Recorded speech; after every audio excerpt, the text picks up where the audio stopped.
welcome to Hardfire. Live free or die. Live free or die. Live free or die. Live free or die.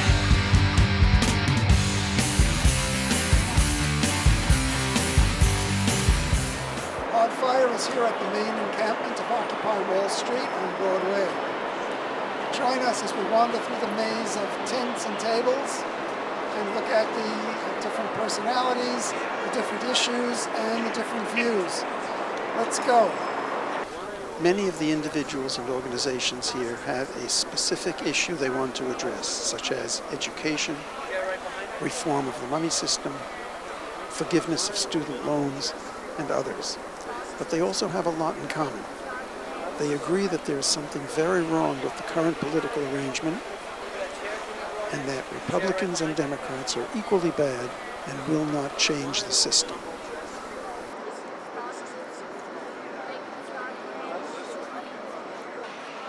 The Democrats and the Republicans are nothing more than two heads of the same snake.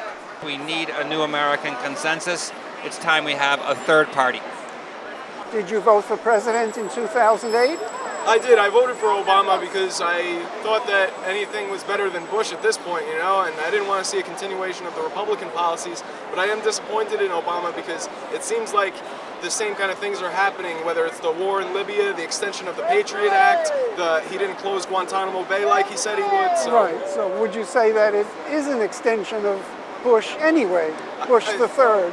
I think that some of his policies are an extension of the Bush administration. What are you going to do in 2012?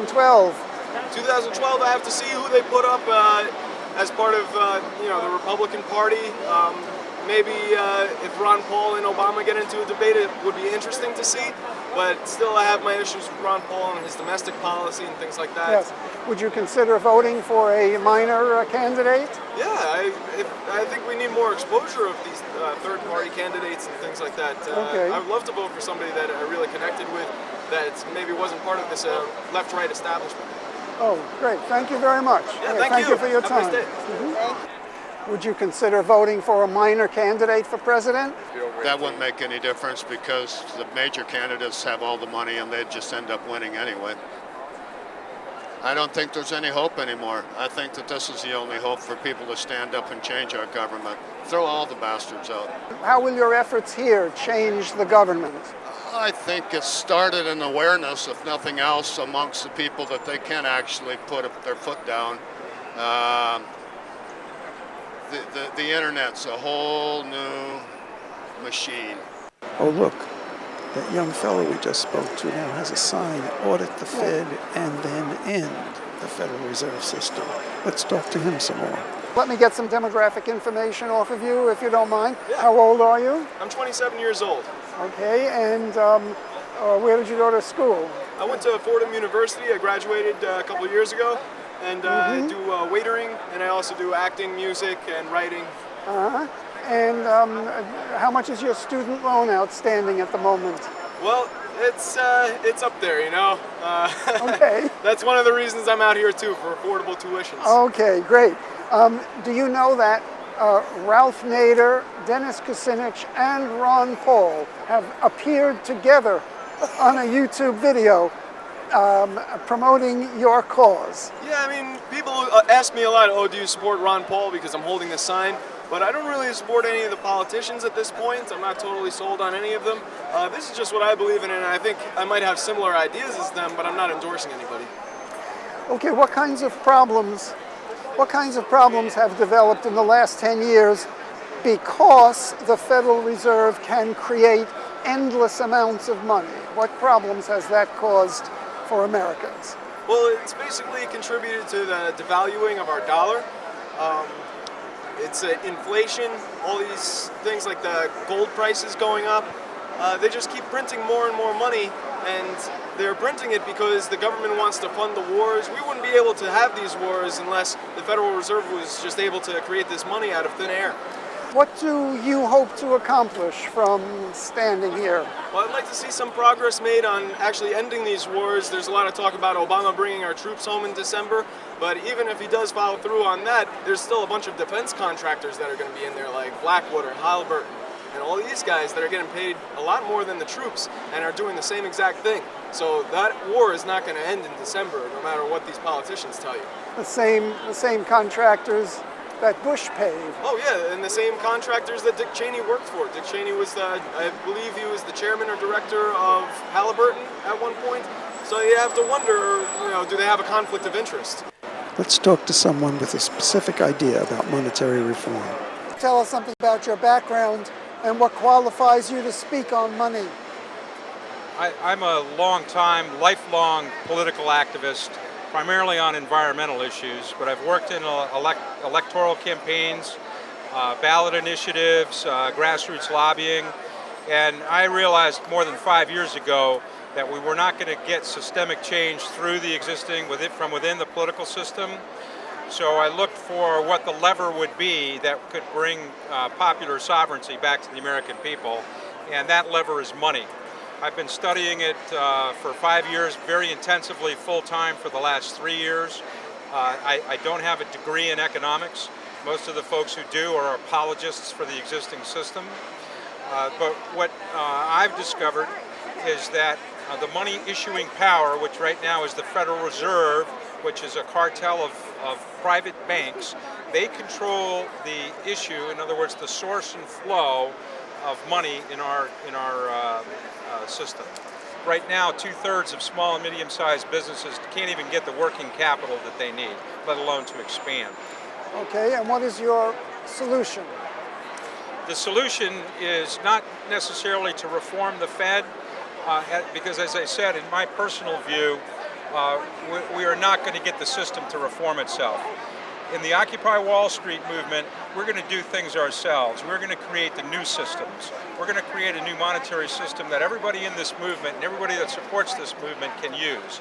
A money that we can use where each one of us will, instead of large banks having the issuing authority for new currency, each one of us as individuals will have issuing authority. Now, why should I trust currency that is issued by you? And why should my local supermarket accept currency issued by you in payment for groceries? To keep a monetary system sound is whoever that issuing authority is, they need to be in a position to offer a like value back into the economy. In other words, they have to redeem the money they issue. The system we have now is entirely chaotic. Right. Now, how would you redeem the money you issue? Personally? Yes. If it were me, I'm a political consultant for grassroots political activities. I'm a lifelong activist. So I could certainly offer my expertise to anyone who needed to do some organizing on the local level or what have you. So that would be my personal answer. So that's very interesting. So that anything could back the currency, commodities or service. If you are actually issuing new money, okay, into the system, you are obligated to redeem a like amount. And that obligation means that you're going to offer something of value into the economy yourself. Okay, so I understand. So that's what limits the amount of currency you can issue. Exactly. You can't just run off the printing press the way the Federal Reserve does. That's correct. Okay. Well, that's very good. That's very interesting. Thank you very much. You're welcome. Let's talk to Randy Credico. I was beaten up by the police on 46th Street. I was dragged. You want to talk to me? Where are your wounds? Where are your wounds? They know how to punch. On Friday, I was arrested with Dr. Cornell West and a whole bunch of others protesting civil disobedience against the police's use of stop and frisk, where almost 1 million people are stopped and frisked without probable cause every day. It's something a totalitarian society, China or Germany would do, you know? So, this has been a great experience out here. It's been a great experience because you have such a motley crew. You got the far left, you got the far right. We've all come together because we know the two-party system is a corpse and needs to be buried, and something needs to supplant it. And democracy in action you see here every single day with the General Assembly. There's nothing that's done without everyone's, majority approval. It's almost patterned like the early days of the French General Assembly, where you had the far left and the far right that were divided up, and it's better than that because we don't have a Office of Public Safety here. What next? Well, if you don't want to be in debt, don't borrow. Of course, if your neighborhood criminal takes out a mortgage loan in your name without your knowledge, that's identity theft. If Washington, D.C. takes out a loan in your name against your will, that's called borrowing from the Chinese. Well, maybe we're all slaves to the Chinese now. I don't know. There was nobody from the Revolution generation there to explain this sign to me. Here we have some 8th grade girls. They're not protesters. They're on a field trip from a nearby school. They've had their heads stuffed with the vision of the anointed, the idea that they know what's best for families and children, better even than the parents of the children know. Somebody's got to straighten them out.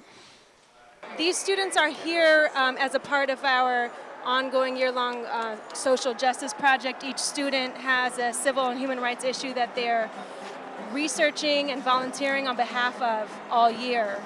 Well, I'm doing child labor with my group, Alexa and Kai and Pia over here. And we are currently writing a letter to someone in our government about the child labor law we want passed, and we want children who are working right now in the fields all around the world, and we can't imagine us doing that daily work. We can't imagine picking our food, so we just really wanted to change that. And to whom did you write? Well, we're writing now. We're figuring out. We're researching people in the government that we can really to write to, and who we feel can make a change. Oh, okay. And what is your proposed law? Well, we're not really sure yet. Yeah, there's. Can I say something? Well, they're trying to pass a bill right now, the CARE bill, and it's about child labor because children 12 and under are technically allowed to work in agriculture in the United States. In the United States. And they're trying to get that stopped because it's not classified as dangerous work, except the pesticides are really hurting people. So the kids need to get out of the fields. Would that be against the wishes of the children's parents, that the children would not be allowed to work? Not necessarily, because a lot of the children, they want to be in school, but because they can work in the fields, they do. And to make money. They need to. They need to make money for their families, or else they wouldn't be able to live a life where they get enough food or water. And so you're proposing to take away that possibility from them? Yeah. That they're not going to be able to earn enough money to help their families. That's your plan? No, we're trying to make it so the government helps them instead of having the kids make it so they're helping their families make all the money. Anarchism is non-hierarchical organization. So people come together and they have interests. They have interests in different aspects of what's going on. In normal, every day-to-day existence, that might be interest in a particular political cause. With the park, it's interest, a lot of it, in maintaining the park and figuring out how to keep the park functioning. So my specific example, what I can say about why anarchism isn't chaos, why it's actually a certain sort of structure, is because you have certain tasks that have to happen. There's a lot of trash at the park. There's people bringing in bottles, cans, cardboard boxes. And so we have this inflow of trash. And you have certain people who came here and they wanted to get involved in maintaining the park. So what they started doing is they started throwing out all the trash. And then they all sort of met up with each other, staked out an area, and started collecting materials for cleaning things. And then they set up a schedule, and then they started working the schedule and getting volunteers. And so no one came from anywhere and set that up.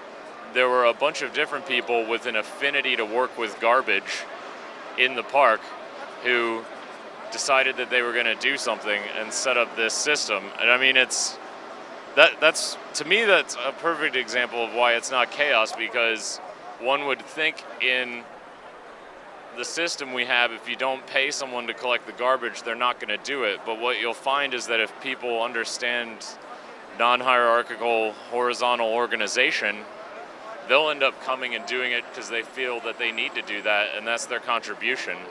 Okay, now on a larger scale, Yeah. can non-hierarchical organizations take care of things like adjudication of commercial disputes, criminal justice, police, fire? I think so, but I'm not really prepared to answer that right now. Oh, honestly. so you're not a real anarchist. You're a Well, fake anarchist. I wouldn't say that. I would just say that it's complicated, and like I don't know if I could speak to it well enough, because I haven't gotten educated enough myself. I mean, I'm participating in more practical aspects of what's going on. Can an anarchic society provide for things like adjudication of commercial disputes, criminal justice, police, fire, and roads? So those are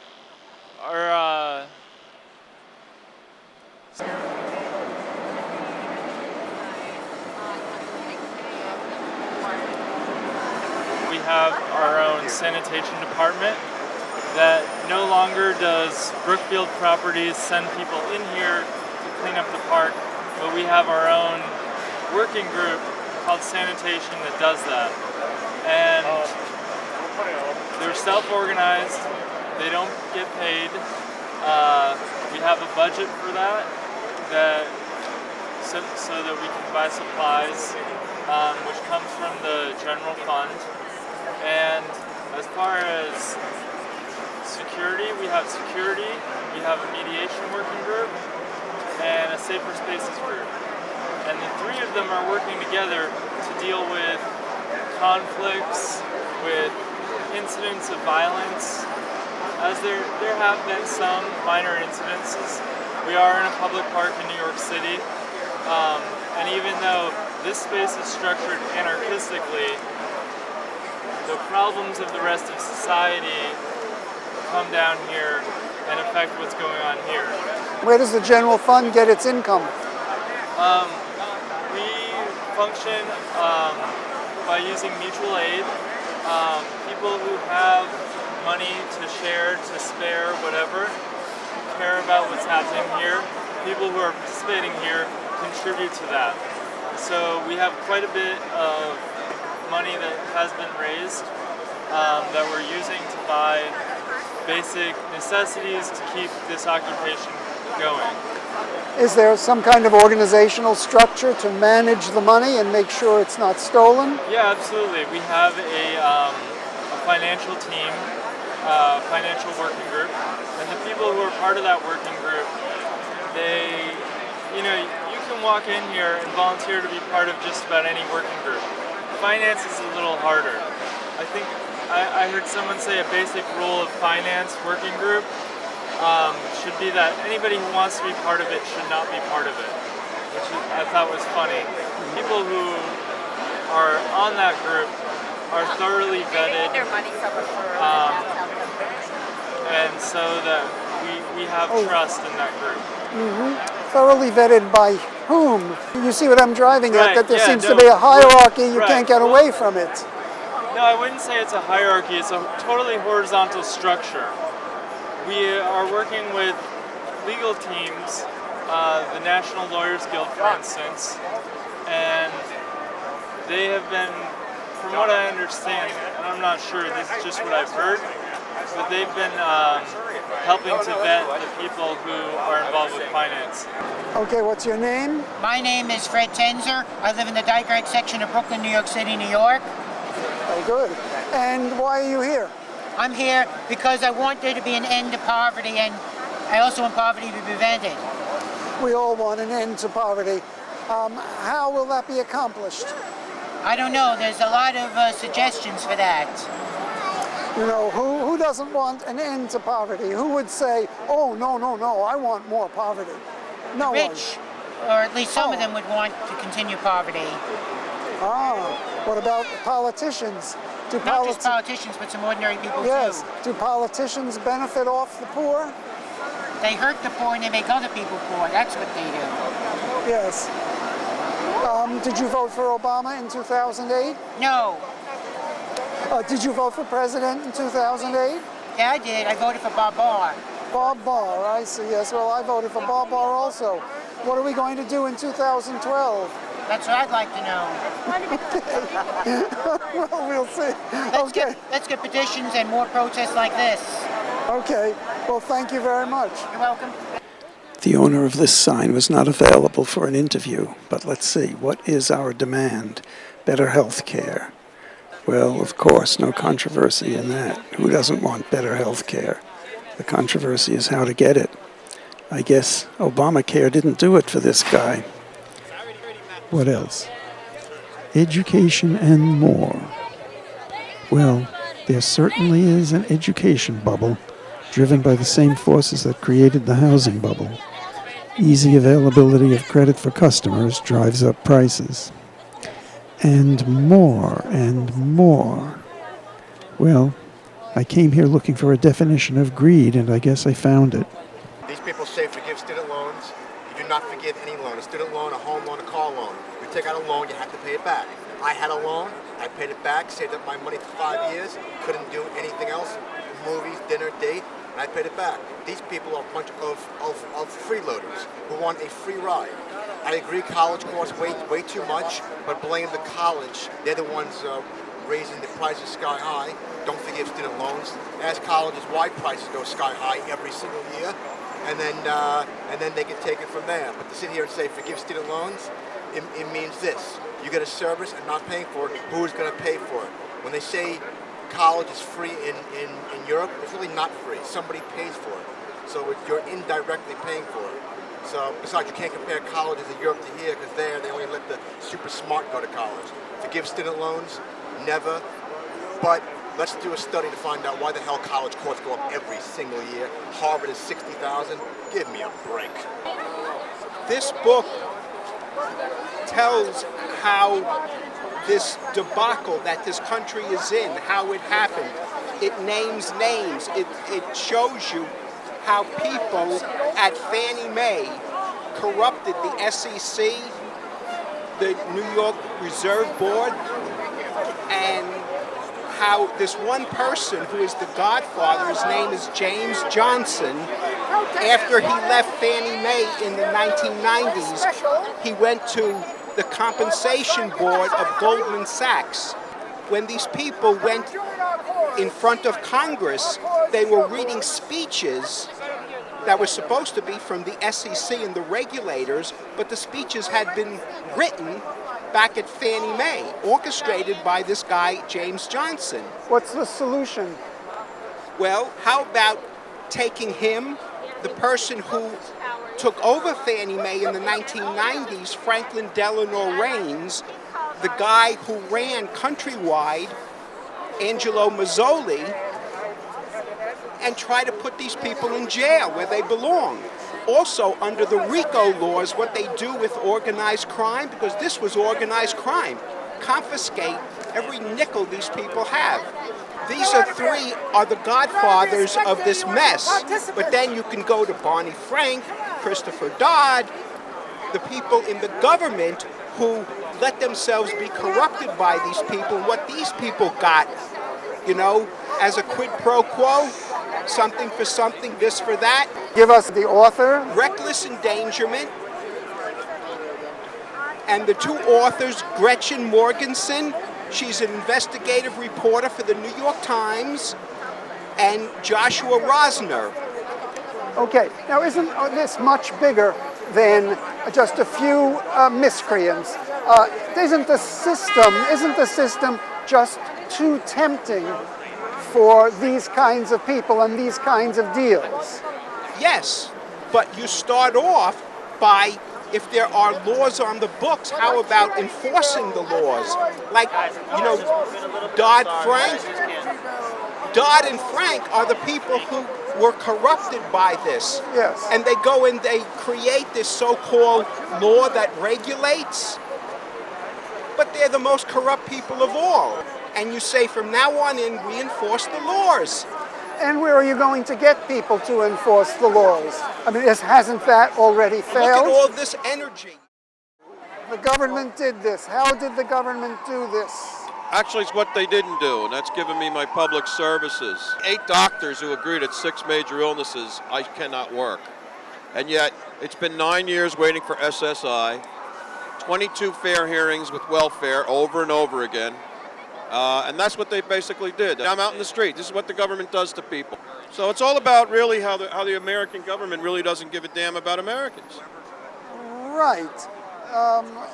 Can we safely say that the American government gives a damn about itself? That Well, yeah, it sure does. Wants to ensure its continued existence and its continued re-election. That's its purpose. That's exactly right. I'm in the same situation like a lot of other people. And what is that situation? The money issue with the rent, with the buildings, the jobs and all that is like poor. Can you tell me what your situation is? What is your living arrangement? My living arrangement is right here. I've been homeless for 11 years trying to work my butt off to get an apartment or a house. But the rent's too high, the jobs won't hire because you don't have a GED or something like that. Me, I dropped out when I was 10 years old. I really did not need to go to school because it was just like lame and I already knew a lot of stuff ahead of time. I'm a computer programmer. I program computers. I heard a rumor that the computer programmers are in short supply. Yes, they are. But you have to have an education, like a college degree or something like that, to get that job. And they don't take people right off the street and say, yeah, he knows what he's doing. Let's send him to school or something like that to benefit us. They don't do that. Do you have a garage? No, I lived in Romania for 8 years. Down there, I was part of the rebel, the rebellion. I was part of it. I see. Steve Jobs started in the garage. He was a dropout too. Yeah. So there's hope. But he eventually started out in the garage, but he started out small, and then he went bigger and bigger and bigger. Like he got better and better and better. Like, hello, you don't need a GED for certain jobs. You don't need a GED, periodly. You just need to know what you're doing. Wall Street consultant, Bernie Madoff. This is his prison outfit? Yeah, but it says I was a scapegoat. It's all a Ponzi scheme.